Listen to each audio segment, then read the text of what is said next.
Bonjour les apprentis du CFA. Alors je vous souhaite déjà d'être en bonne santé. Et c'est Monsieur Litim, votre prof de maths, formateur de mathématiques au CFA de Quimper. Alors, on va revoir les aires qu'on doit connaître au CAP, qu'on a déjà vues, mais bon, on est en période de révision, hein, on révise. Alors, on connaît déjà le carré de côté C, le rectangle de longueur L et de largeur petit l, et le parallélogramme de base B en bas. La base, je vous rappelle, c'est comme si on parlait d'un objet qu'on posait sur la table. Alors, ce qui repose sur la table, c'est la base B. Et la hauteur, la droite qui est perpendiculaire à la base et qui rejoint le point le plus haut du parallélogramme, donc le coin ici, le sommet. Alors, H, c'est la hauteur, B, c'est la base.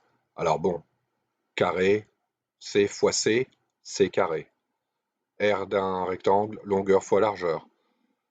R d'un triangle, base fois hauteur, d'un parallélogramme, pardon, base fois hauteur.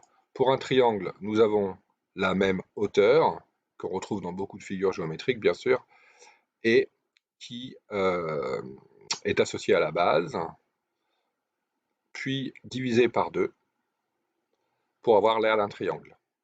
Regardez bien le parallélogramme, si on le coupe en deux, ben, on a deux triangles. On a donc l'aire d'un triangle qui est la moitié de l'aire d'un parallélogramme. Bon, on connaissait tout ça.